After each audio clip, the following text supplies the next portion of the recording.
మన ఉద్యమాన్ని కాపాడుతున్న నాయకులు పి రాములు నేత గారిని మాట్లాడుతుందో కోరుతా ఉన్నాం. తెలియదు 2 minutes అందరూ.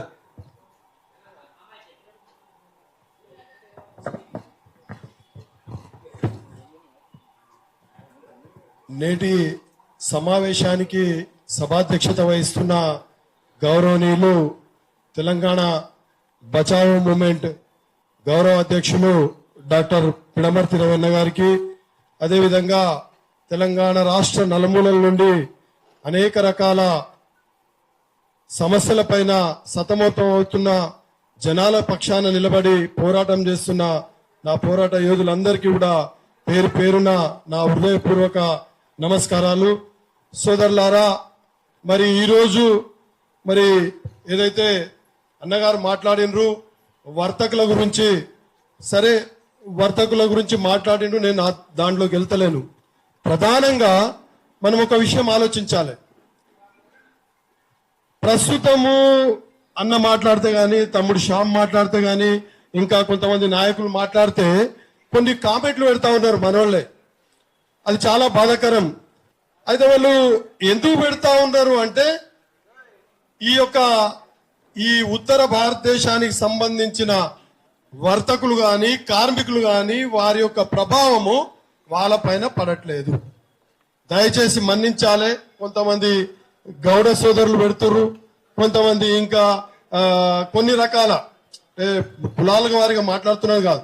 అయితే మనం ఒక్కటి గమనించాల్సింది ఏంటంటే, ఇందు లేడందు లేదని సందేహము వలదు ఎందెందు వెతికిన రాబోయే రోజులల్లా అన్నిట్లో ఉత్తర భారతదేశానికి సంబంధించిన వర్తకులు కార్మికులు ఉంటారని చెప్పేసి ఈ సభాముఖంగా నేను అందరికీ తెలియజేస్తున్నాను. ఇంకొక విషయం, మరి కార్మికులను ప్రధానంగా మనము కార్మికుల గురించి, మరి కార్మికులకు కమిషన్లు ఇస్తారని చెప్పేసి అన్న చెప్పిండు. ఇది వాస్తవమైన పద్ధతి 100%. ఎందుకంటే నేను కూడా ఒక కార్మికుడినే.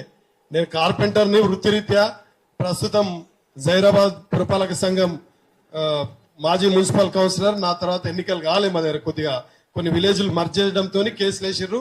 తర్వాత ఎన్నికలు కాలే, ఇక తాజా మాజీ కౌన్సిలర్ అనుకోండి.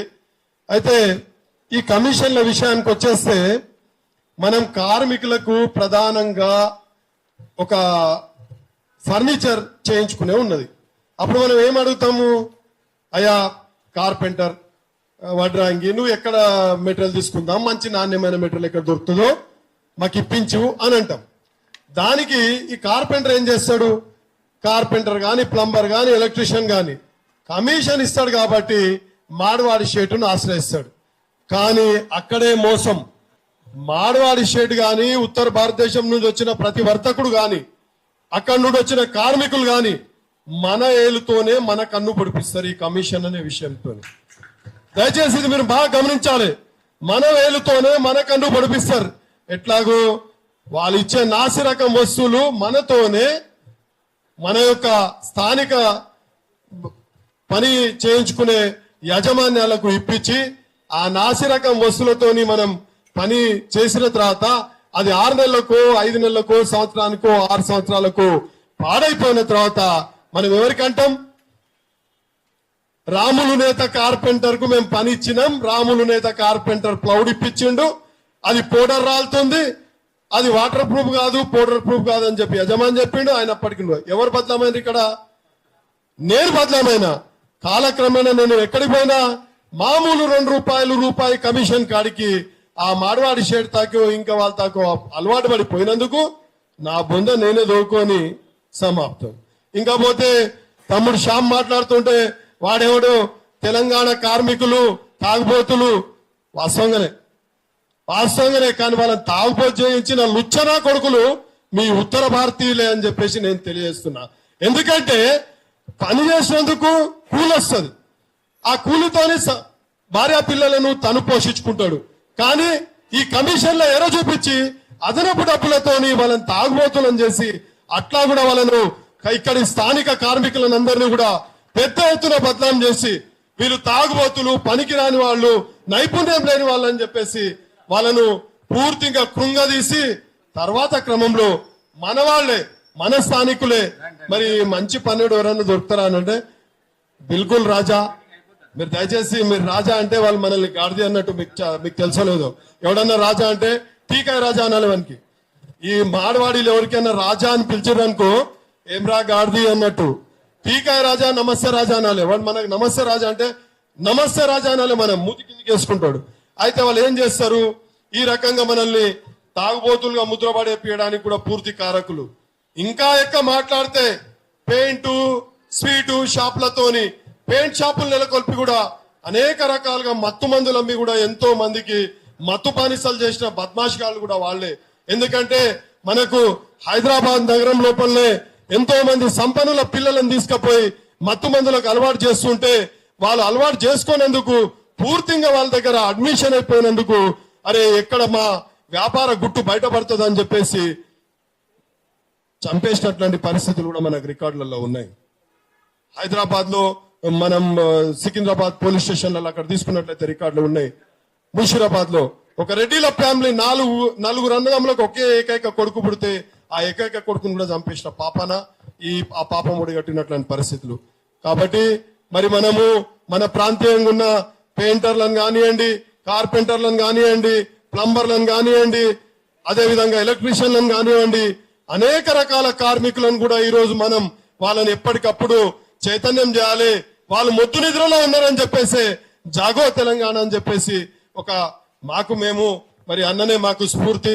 తమ్ముడు పరిచయం లేదు నాకు, అయినప్పటికీ రోజు కళ్ళల్లో ఒత్తులేసుకొని రోజు తమ్మునికి అందుకే ఈ రాగరే కూర్చోని 2 సార్లు నమస్కారం పెడుతున్నా. ఎందుకంటే మా పరిస్థితులు ఇక్కడ ఏం శాపమో పాపమో తెలంగాణకు, లేకపోతే తెలంగాణ వచ్చిన సందర్భం ఏ వాస్తు ప్రభావమో గాని నిత్య నూతన ఉద్యమాలతోనే వరదిల్లుతున్నది మా ఉస్మానియా యూనివర్సిటీ విద్యార్థి మేధావులంతా కూడా. అదే విధంగా మేము అలసిపోయినాంరా నాయన ఏమైనా చేసుకొని బద్దాం. నాకు 50 సంవత్సరాలు. 2001 నుండి తెలంగాణ వస్తేనే పెళ్లి చేసుకుంటానని శపథం చేసి ప్రొఫెసర్ ఆచార్య జయశంకర్ సార్ స్ఫూర్తితోని పెళ్లి చేసుకుంటా తెలంగాణ వస్తా అని చెప్పి మొన్న 2018లో పెళ్లి చేసుకుని 6 సంవత్సరాల కొడుకుండు. ఆల్రెడీ ఆయన మనం చేసుకుందామంటే ఇంక పోతే ఈ దిక్కుమాలటాన్ని మళ్ళీ పురుగు పట్టడం మొదలు పెట్టింది.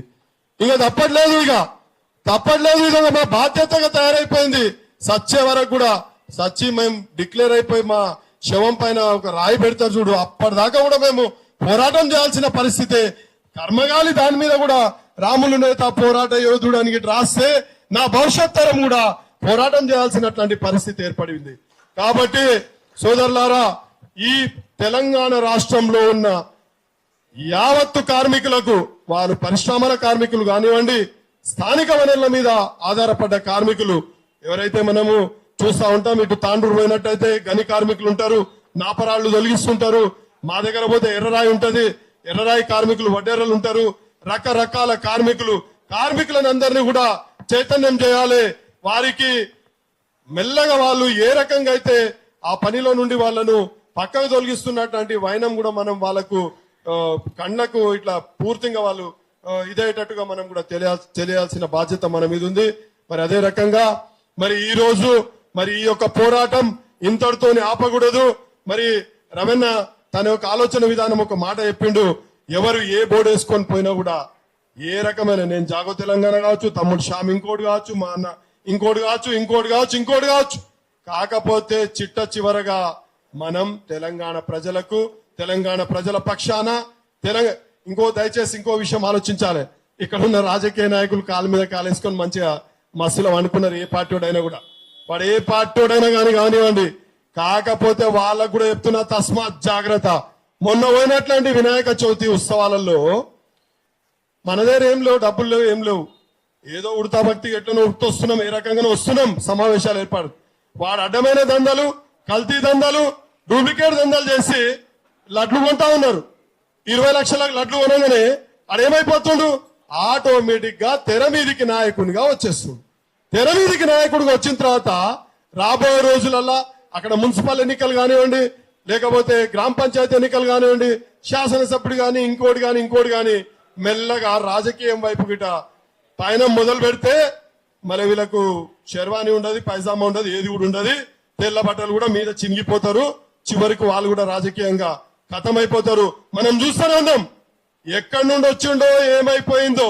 తెలంగాణ రాష్ట్రంలో తిష్ట వేసి ఒక రకమైన మతం ముసుగు వేసుకొని ఏకంగా ఆయన ఉన్న పార్టీకి తెలంగాణ రాష్ట్ర నాయకుడు కావడానికి పావులు కదిపిండంటే మరి ఆయన వెనకాల ఉన్న బ్యాక్గ్రౌండ్, ఆయన వెనకాల మరి ఆ పుణ్యాత్ముడు ఉన్న కాన్స్టిట్యున్సీలో రకరకాల దొంగదండలు నడుస్తూ ఉంటాయి.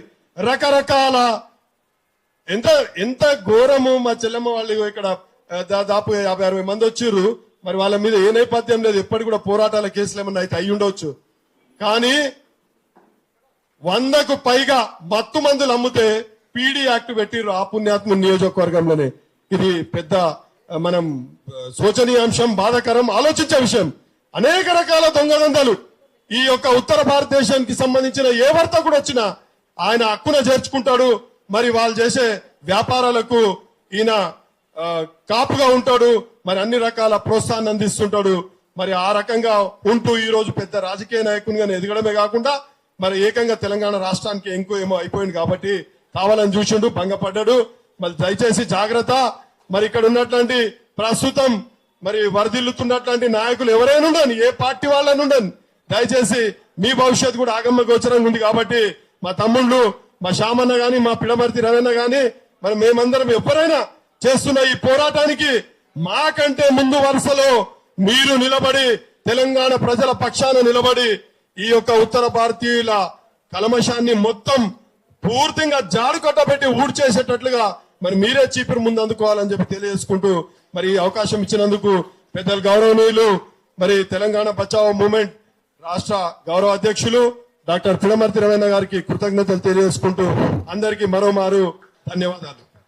మన Telangana Bachao movement working president Nalgonda Kurupati Sudarshan గారిని పరిచయం చేసుకోవాల్సిందిగా కోరుతా ఉన్నాం. శ్రీనాథ్ రావు,